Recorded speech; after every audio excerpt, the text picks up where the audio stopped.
Good morning, Alka. Good morning to all of you. I told you you have to type name of chapter 4 through messaging. Through messaging, understanding law. Yeah, somebody sending message. Understanding law. I think it is not a perfect name. Complete name. Send a complete name. Send complete name.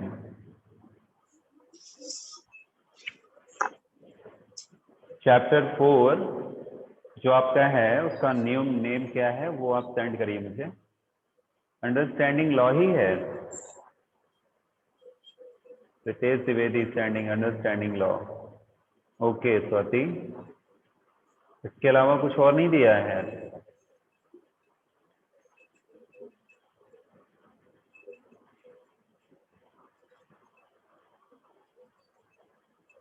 Okay कोई बात नहीं sir, understanding law है।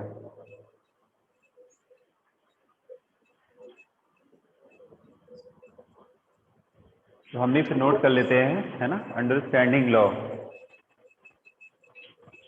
Topic है। फिर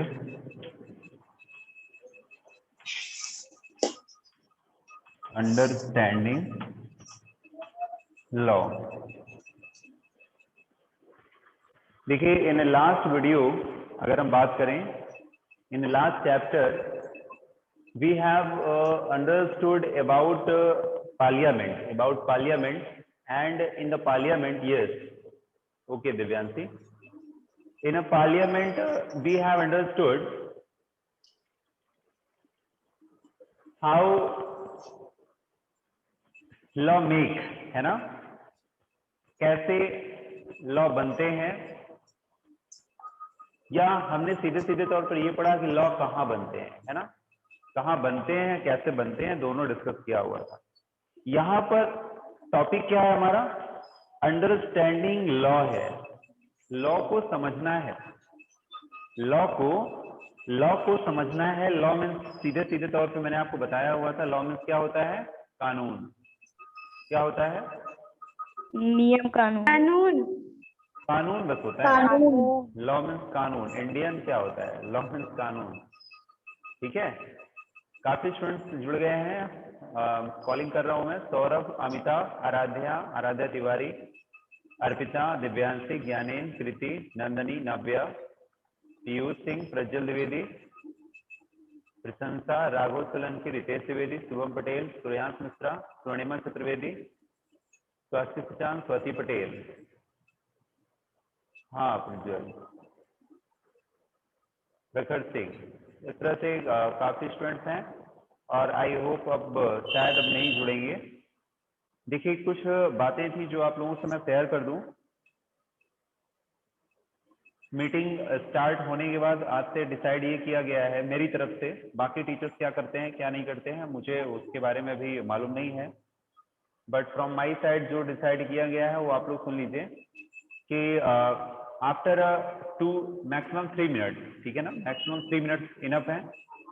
messaging जाएगा मेरा, आपके time table आपको मिला हुआ है, उसी टाइम टेबल के आसपास लगभग 5 मिनट के आसपास, लेट हो सकता है या 5 मिनट से पहले, ठीक है। जैसे ही मैसेज जाता है तो आप लोगों को अपना एक्यूरेट टाइम याद रखना है कि हमारा अगर 11 से क्लास स्टार्ट हो रही है तो अगर 11 के बाद मैसेज आ रहा है आपके पास, ठीक है ना, तो उसके 3 मिनट बाद, 3 मिनट के बाद आपका वेट किया जाएगा।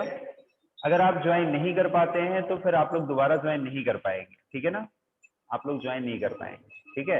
अगर हम मैसेज पहले कर देते हैं 11, जैसे मान लीजिए आज की क्लास 11 ओ क्लॉक से थी, अगर 11 ओ क्लॉक से हमने पहले मैसेज किया हुआ है, आपको पासवर्ड या आईडी भेज दिया हुआ है, ठीक है, तो उसका मतलब ये होगा कि 11 के बाद 3 मिनट तक आपका टाइम वेट किया जाएगा, ठीक है। अगर हम मैसेज 11 के बाद करते हैं तो वहां पर फिर हम देखेंगे कि 3 मिनट हम ऐड कर देंगे उस पर आगे। लेकिन अगर 11 के पहले हमने मैसेज कर दिया तो फिर 11 के आगे यानी 11 आपका जो 11:03 हो जाएगा, उस समय तक आपका वेट किया जाएगा, 5 मिनट तक का वेट नहीं किया जाएगा, ठीक है। तो थोड़ा सा और रिस्ट्रिक्शन हुआ है, फटाफट ज्वाइन करें, अदरवाइज मीटिंग अगर यहाँ से अगर if I lock the meeting तो you will not be able to join the meeting. Okay, so this is your problem, ठीक है ना, this is your problem. It will not be bearable because class is only, you know, that 30 minutes, and within 30 minutes we have to focus on our chapter. Okay, yes Swati, tell me. No sir, धोखे से हो गया था। Okay, clear है सभी को बात ये मेरी?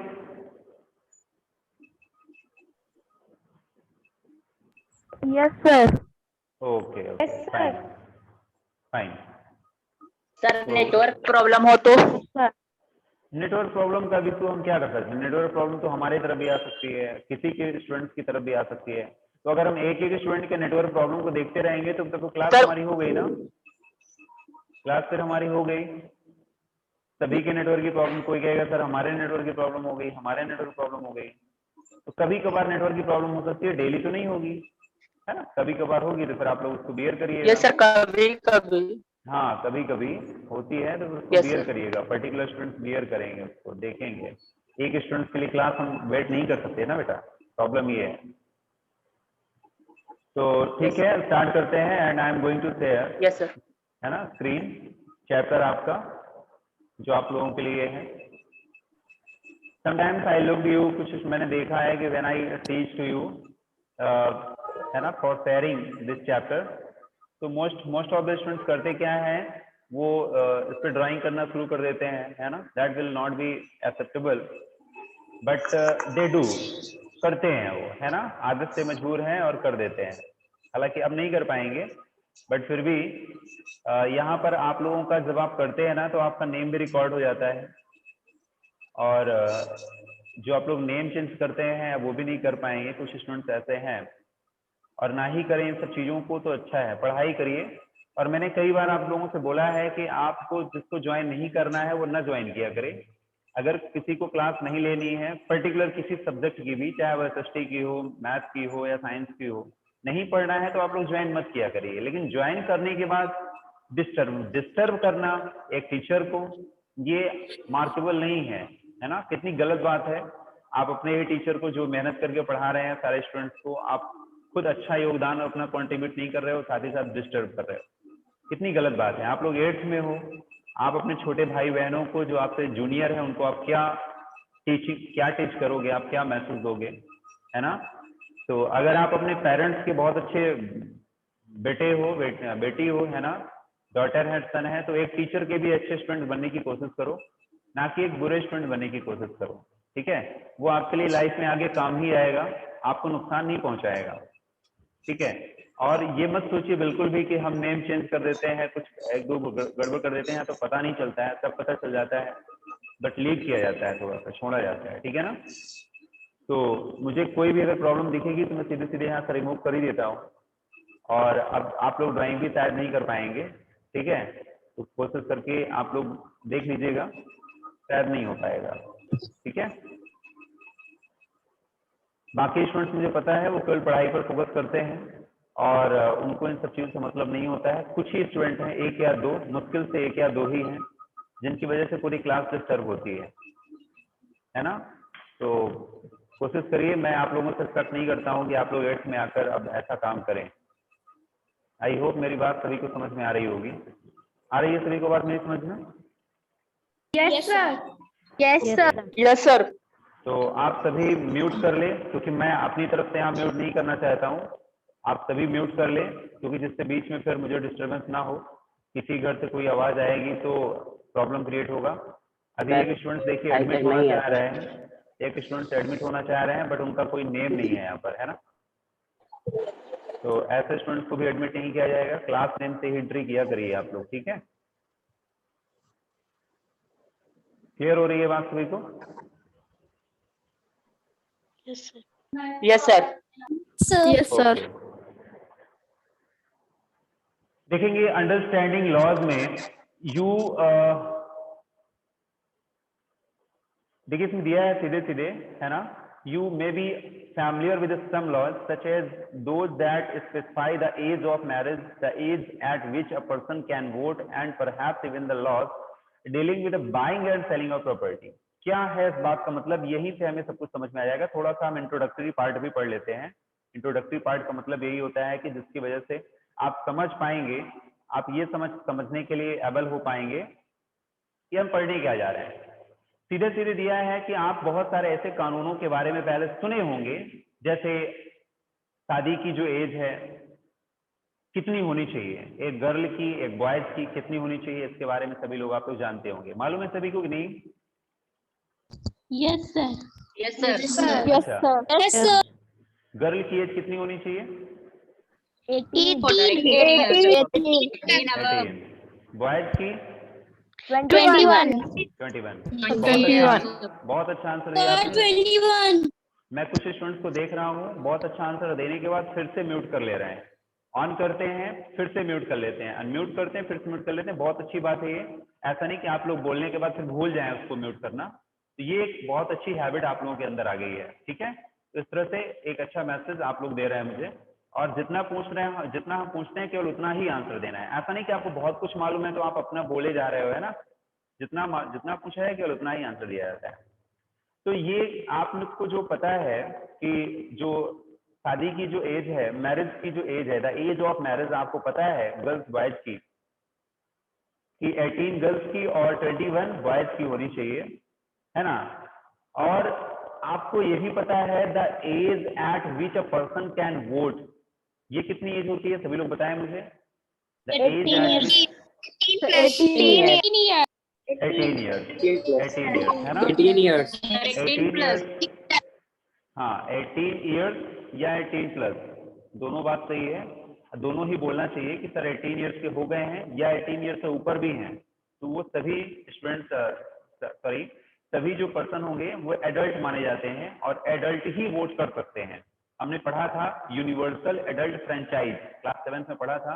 यूनिवर्सल एडल्ट फ्रेंचाइज का मतलब यही था सार्वभौमिक वयस्क मताधिकार, यानी सभी लोग वोट कर सकते हैं जितने भी एडल्ट होंगे, ठीक है। तो क्या आप लोग अभी एडल्ट हो? No sir. No sir. मुझे उम्मीद है कि अभी भी कोई अभी इस समय इस टाइम पर अभी कोई एडल्ट नहीं होगा, है ना। और ना ही हो तो अच्छा है ना, नहीं तो क्लास 8 में नहीं होते वो।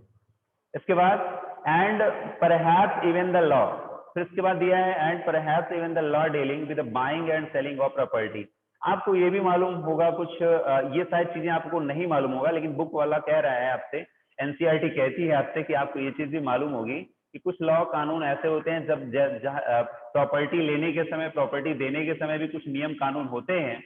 वो कुछ बच्चों को जरूर मालूम होंगे कि कुछ कागजात लगते हैं, जब आप किसी की जमीन लेते हैं तो आपके डॉक्यूमेंट्स लगते हैं, आपका आइडेंटिफिकेशन लगता है, मान लीजिए आधार कार्ड है, आपका वोटर कार्ड है, ये सारा चीज लगता है, तभी आप डीलिंग कर पाते हैं, ठीक है ना, तभी आप डीलिंग कर पाते हैं।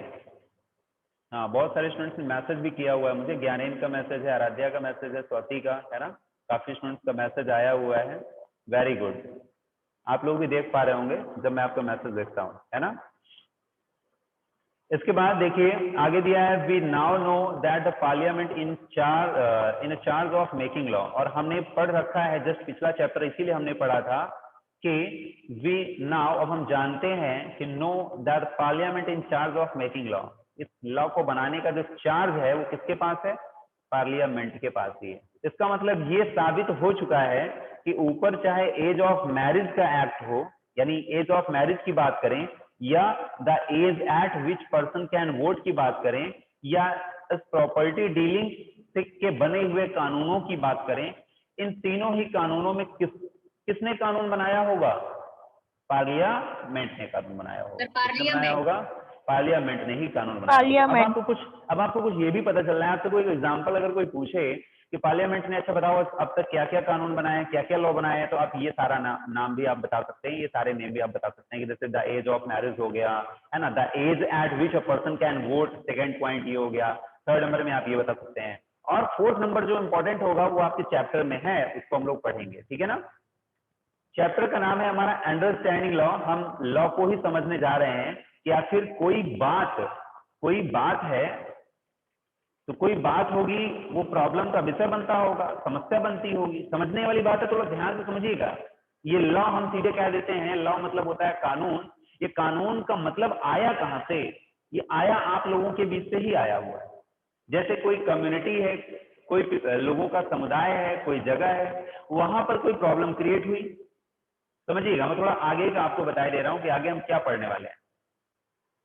जैसे कोई कम्युनिटी है, कोई समुदाय है, कोई मोहल्ला है, वहां कोई प्रॉब्लम क्रिएट हुई, इसके बाद उस बस्ती में वो प्रॉब्लम क्रिएट हुई, वही प्रॉब्लम, इसके बाद वो प्रॉब्लम किसी एक पूरे गांव में क्रिएट हो रही है, फिर कई गांव में हो रही है, इसके बाद देखा गया देश के कई हिस्सों में ये प्रॉब्लम देखने के लिए मिल रही है। इसके बाद ये देखा गया कि देश के कई हिस्सों में ये प्रॉब्लम हमें देखने के लिए मिल रही है।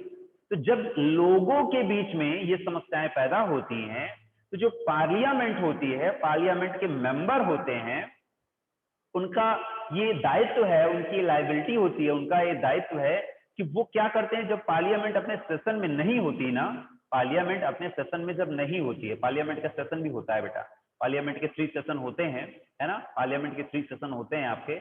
एक विंटर वाला सेशन होता है, एक आपका रेन का इधर हम बोलते हैं, एक बजट वाला सेशन होता है। तो इस तरह से 3 उसके सेशन होते हैं।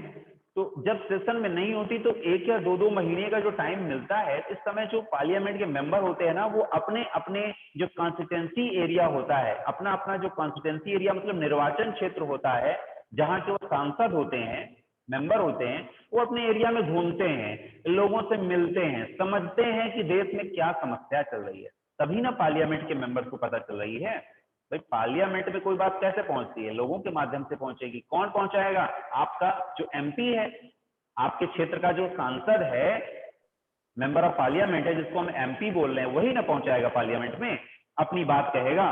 और जब पता चलेगा कि कई पार्लियामेंट के जो मेंबर है यही बात कह रहे हैं, कई पार्लियामेंट के मेंबर जब एक ही बात को बार बार पार्लियामेंट में उठाएंगे, तो ये समझा जाएगा पार्लियामेंट के प्रेसिडेंट द्वारा, पार्लियामेंट के जो अध्यक्ष हैं और पार्लियामेंट के कई समूह द्वारा ये समझा जाएगा कि ये जो मुद्दा है, ये जो इशू है, ये कोई एक गांव के बस का नहीं है, एक गांव तक सीमित नहीं है, एक राज्य तक सीमित नहीं है, पूरे स्टेट में, लगभग सभी स्टेट में समस्या पैदा हो रही है। तो क्यों ना इससे संबंधित क्या बनाया जाए, क्या बनाया जाए, बताइए? लॉ। लॉ बनाया जाएगा। क्या बनाया जाएगा? लॉ। लॉ का मतलब होता है, आप ये कह सकते हैं कि लॉ इज, आप एक, मैं कह रहा हूं आपसे, बाकी ऐसा कहीं रिटन नहीं है, मैं केवल आपको समझाने के लिए कह रहा हूं कि लॉ आपका कैसे वर्क कर रहा है, एज अ मेडिसिन के रूप में काम कर रहा है। किसके रूप में काम कर रहा है? As a medicine. मेडिसिन जानते हैं ना, मेडिसिन जानते हैं ना, दवा।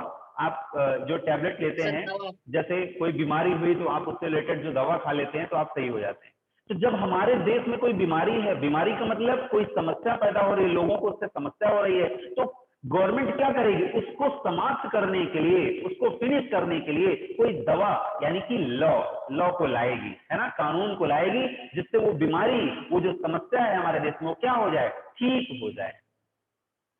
क्लियर हो रहा है? Yes sir. Yes sir. Yes sir. बिल्कुल क्लियर हो गया? Yes sir. सर बीमारी को ठीक करने के लिए कानून को क्यों लाएगी? एक मिनट, हाँ बेटा, क्या पूछ रही हो आप? सर आपने बोला कि उस बीमारी को ठीक करने के लिए एक कानून लाया जाएगा, लॉ को लाने से क्या होगा सर? कंपेयर नहीं किया आपने ना, कंपेयर नहीं किया। मैंने ये कहा आपसे कि बीमारी को ठीक करने के लिए जैसे मेडिसिन खाई जाती है, वैसे ही देश की बीमारी यानी कि देश में जो उठी हुई समस्याएं हैं, प्रॉब्लम्स हैं, उसको दूर करने के लिए लॉ को लाया जाता है। तो लॉ का कंपेयर हमने किससे किया? लॉ को कंपेयर किया हमने मेडिसिन से किया। यानी जैसे मेडिसिन काम करती है एक शरीर में, बॉडी में बीमारी दूर करने के लिए, वैसे जो लॉ बनेगा, कानून बनेगा, वो देश में जो समस्या पैदा हुई है उसको समाप्त करेगा। इसका मतलब लॉ और मेडिसिन का काम लगभग क्या हो गया? एक हो गया। जैसा लॉ काम कर रहा है वैसे मेडिसिन काम कर रही है। क्लियर है? Yes sir. अभी हम आपको, अभी हम आगे, अभी चैप्टर वायरस में सर, हाँ, जैसे कोरोना वायरस है तो अब उसके लिए जैसे जो महामारी फैली है उससे, उसके निपटने के लिए पार्लियामेंट में इसका बना है ना सर, जो भी मेडिसिन आए, नहीं, ये तो एक देशव्यापी मुद्दा था, वो तो गवर्नमेंट के द्वारा, सरकार के द्वारा किया गया जो प्रयास है, मेडिसिन लाया गया, वो तो डीलिंग है, ठीक है ना। अब मैं आपको बीमारी समझा रहा हूँ तो आप लोग ये मत समझिए कि जो कोरोना वायरस आया उसका पार्लियामेंट में कोई कानून बना है, ऐसा कुछ नहीं है, ठीक है ना। वो तो एक देश के लिए मुद्दा है, ये तो संसद में, पार्लियामेंट में बहस का मुद्दा बनेगा, विचार होगा, कि सरकार क्या प्रयास कर रही है, सरकार के ऊपर क्वेश्चन उठाए जाएंगे, है ना। पार्लियामेंट में जो अपोजिशन पार्टी के होंगे वो लोग बात करेंगे कि सरकार ने अच्छे से प्रयास नहीं किया, सरकार ने सही तरीके से इस चीज को भांपा नहीं, है ना। ये तो अपोजिशन का काम है, वो कई तरह के क्वेश्चन मार्क उठाएगा, सरकार जवाब देगी, गवर्नमेंट जो होगी, जो मंत्री होंगे वो भी मेंबर ऑफ पार्लियामेंट है, जो अपोजिशन के जीते हुए लोग हैं वो भी मेंबर ऑफ पार्लियामेंट है। बस डिफरेंस क्या है, डिफरेंस केवल ये था कि उस पार्टी के मेंबर सबसे ज्यादा थे पार्लियामेंट में, तो उनकी सरकार बन गई है।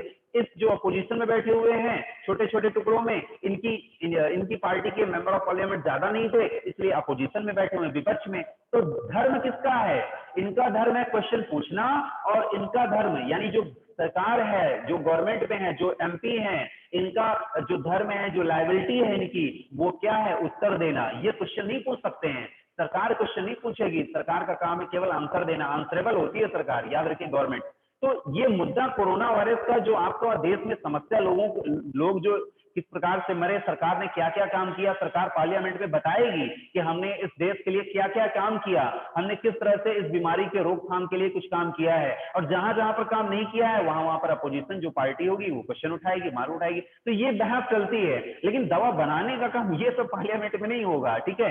ये सरकार बताएगी कि हमने क्या किया, हमने बड़े बड़े जो दिल्ली में हो गया, ये पुणे में हो गया, महाराष्ट्र में हो गया, हमने बड़ी बड़ी कंपनियों से बात किया, बड़े बड़े लोगों से बात किया, हमने वहां पर फैक्ट्री बनाई, वहां पे दवा का स्टोरेज हम कर रहे हैं, वो डिटेल में बताएगी, ठीक है। ये सारा काम, ये बात होती है, ये बात तो होगी, क्योंकि जो ज्वलंत मुद्दा होता है वो भी पार्लियामेंट में उठता है, और जो बहुत पुराना मुद्दा होता है उसको भी उठाया जाता है। तो हर तरह की समस्याओं का डिस्कशन पार्लियामेंट में होता है, क्योंकि सरकार की जवाबदेही होती है देश को जवाब देना कि हमने अभी तक क्या किया है, ठीक है। अब हम यहाँ पढ़ रहे थे अंडरस्टैंडिंग लॉ, हम यहाँ समझाने की कोशिश ये कर रहे हैं कि जो लॉ है, जो कानून है, ये क्या काम करता है। ये काम ये करता है कि देश में उठ रही समस्याओं को, जिससे लोग परेशान हो चुके हैं, उन समस्याओं को दूर करता है। अब मैं आपको बहुत ज्यादा दूर नहीं, छोटा सा एग्जांपल आपको देना चाहूंगा जो आपकी बुक में भी है और आप लोग क्लास 7th में पढ़कर भी आए हैं, तो आपको तुरंत समझ में आ जाएगा कि हाँ सर बिल्कुल बात सही कह रहे हैं आप। आपने क्लास 7th में चैप्टर 5 में आपने पढ़ा होगा, जब विमेन चेंज द वर्ल्ड एक चैप्टर था, women change the world, civics में था विमेन चेंज द वर्ल्ड, और उसमें आपने डोमेस्टिक वायलेंस का नाम सुना होगा, डोमेस्टिक वायलेंस, जिसमें हमने लास्ट में आपको बताया था कि ये 4 पॉइंट इम्पोर्टेंट है, और शायद आपके लॉन्ग आंसर में क्वेश्चन भी आया था, ये है ना, एनुअल एग्जाम में। और आप लोगों ने बढ़िया घर से बहुत अच्छे तरीके से उसको आंसर भी दिया होगा, है ना, बुक से बढ़िया देख देख कर लिखा होगा, आंसर दिया होगा, है ना, सही बात है। अब किसी की आवाज नहीं आ रही है, हेलो, यस सर। कहाँ चले गए थे भाई आप लोग अचानक से, चलिए ठीक है, हाँ ठीक है, घर में है तो थोड़ा बहुत फायदा तो उठाएंगे ही आप लोग, है ना। देखिएगा, डोमेस्टिक वायलेंस का नाम आपने सुना होगा, उस डोमेस्टिक वायलेंस को मुझे कोई बता सकता है कि क्या था डोमेस्टिक वायलेंस? ज्ञानेंद्र सिंह बताइए। सर जैसे डोमेस्टिक वायलेंस, जैसे सर महिलाओं को पीटना सर घर में, हाँ। सर ये डोमेस्टिक वायलेंस, और उनके रूल्स एंड रेगुलेशन को करना कि आप घर में रहो, आप बाहर मत निकलो, कोई जॉब मत करो। Very good. और गर्ल्स की जबरदस्ती शादी करना सर, ये भी डोमेस्टिक वायलेंस। बस आपका टाइम गया अब, ठीक है, अपने टाइम ही बोलिए। अब स्वाति बोलेगी, स्वाति बोलो। सर फिजिकली मेंटली टॉर्चर करना। Very good, very good, physically mentally torture करना, और करना छोटी बात में सर, छोटी छोटी बातों में ह्यूमिलिएट करना सर, वेरी गुड, छोटी छोटी बातों में। Very good, very good, humiliate करना भी डोमेस्टिक वायलेंस में आता है। और Swarnima Chaturvedi, tell me. Yes sir, domestic violence means sir घरेलू हिंसा, मतलब सर किसी वुमन को परेशान करना, फिजिकली मार पीट करना, या उन्हें पढ़ने नहीं देना, ये सब। फिजिकली, देखिए यहाँ पर Yes. 2-3 प्रकार के वर्ड आप लोगों ने बोले, मुझे बहुत अच्छे लगे कि आप लोगों को अभी तक याद है। पहला आपने वर्ड नाम लिया फिजिकली। फिजिकली का मतलब सीधे सीधे मतलब ये होता है कि आप लोग क्या कर रहे हो, आप ये बताने की कोशिश कर रहे हो कि सर जब कोई पर्सन है ना घर पे है ना किसी लेडी को, किसी महिला को मारता है और उसके घाव होता है, चोट होता है, उसके कहीं पर भी उसको बॉडी में नुकसान होता है, ये फिजिकली में काउंट किया जाएगा, ठीक है ना। सेकंड नंबर पे आपने बताया मेंटली। सेकंड मेंटली का आजकल फिजिकली से ज्यादा मेंटली का बहुत बड़ा रोल आ रहा है। मेंटल रूप से परेशानी यानी टॉर्चरिंग जिसे बोलते हैं, एक वर्ड स्वाति ने नाम लिया टॉर्चिंग। तो टॉर्चिंग का मतलब क्या होता है? टॉर्चिंग का मतलब यही हो गया ना कि आप किसी को एब्यूज कर रहे हैं, जैसे कोई महिला है आप उसको एब्यूज कर रहे हैं, तो वो एब्यूज क्या कर रही है, वो बर्दाश्त कर रही है।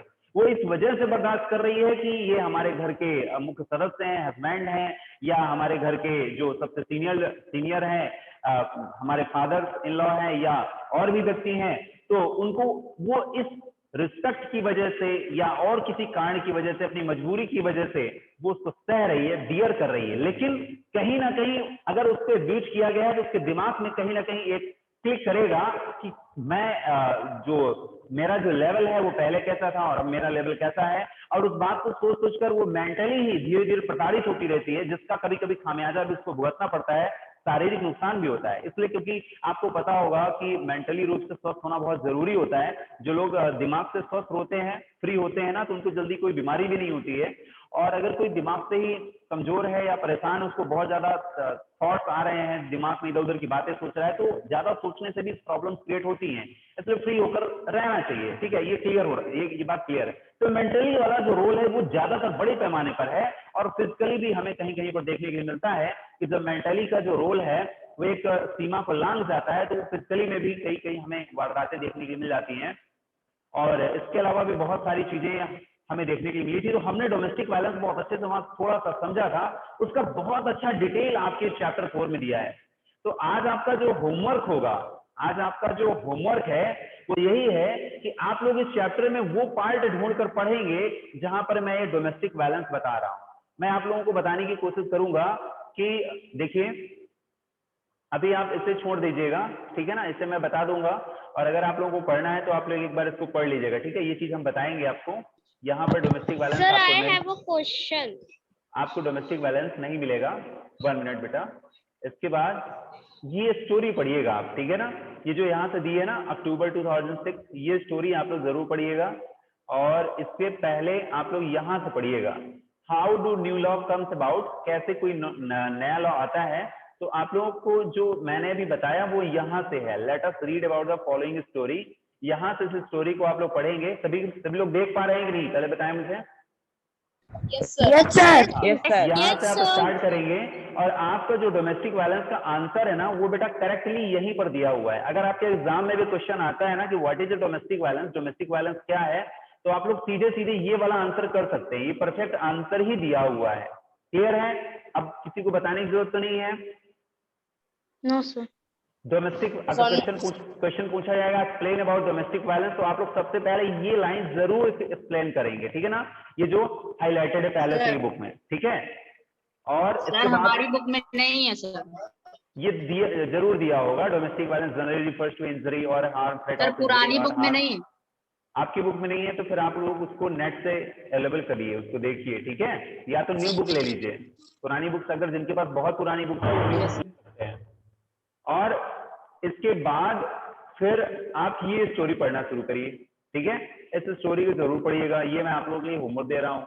ये स्टोरी, ये पूरा आप लोगों को यहाँ तक पढ़ना है, और ये इसका कंक्लूजन है।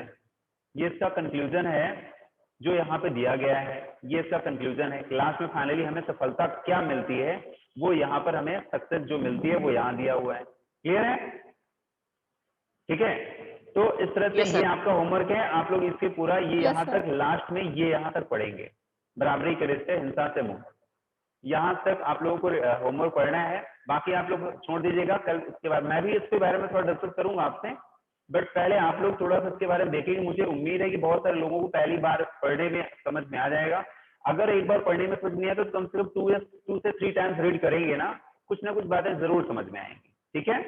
तो this is the definition of domestic violence and here is the story कि किस तरह से लोगों ने प्रयास किया। थोड़ा सा मैं आप लोगों को ओवरव्यू दे दूं कि किस तरह से लोगों ने प्रयास किया। ये एक दिन में डोमेस्टिक वायलेंस जो लॉ है, कानून है, एक दिन में नहीं बना है। डोमेस्टिक वायलेंस के खिलाफ आपको पता है कानून भी बन गया है, लॉ बना है, तो एक दिन के लिए नहीं बना। इसमें कई सारे लोग, महिलाओं ने संघर्ष किया है, स्ट्रगल किया है। लोगों, आप देखिए ये सब, ये एक मदर है ना, ये एक, इनके पास भी समस्या है, ये बता रही है कि मेरे साथ मारपीट होती है ना, वायलेंस होता है। तो पहले इनकी बात ध्यान से सुनी नहीं जाती। देखिए ध्यान से सुनेंगी नहीं, इसके बाद पब्लिक हियरिंग हो रही है, लोगों के बीच में भी इसको बात को फैलाया जा रहा है। ये देखिए कार्यालयों में भी बात फैलाई जा रही है ना, धीरे धीरे यहाँ मीटिंग्स में भी बात हो रही है ना, ये देखिए यहाँ भी बात हो रही है। इसके बाद फाइनली आप देखेंगे कि धीरे धीरे यहाँ पर क्या होगा, सुधार होगा, नया कानून आएगा। और 2005 में पहली बार ये लॉ जो है पार्लियामेंट में पेश होता है, जो अप्लाई हो जाता है, जो इम्प्लीमेंट किया जाता है 2006 से।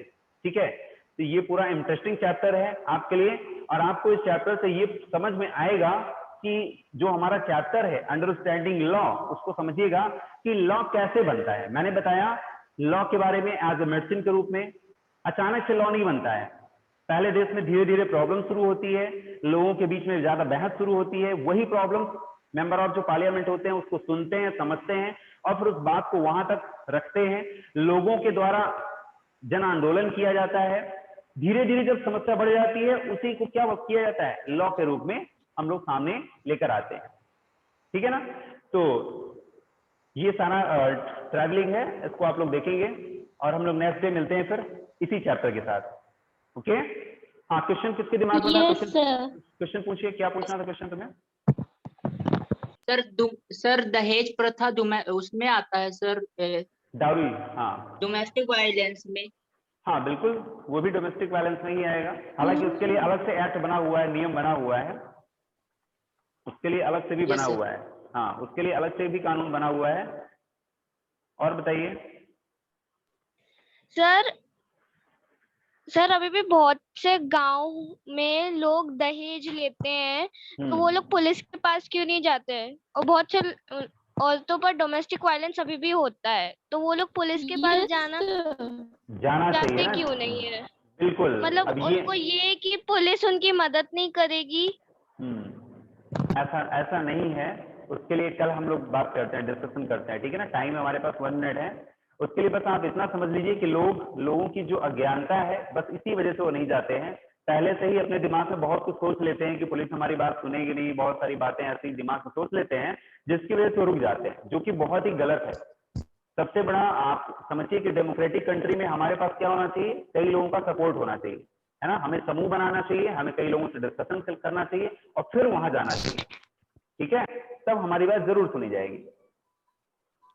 सर स्टेरियोटाइप और प्रेजुडाइज डोमेस्टिक वायलेंस है। Thank you for today's class. Yes, yeah.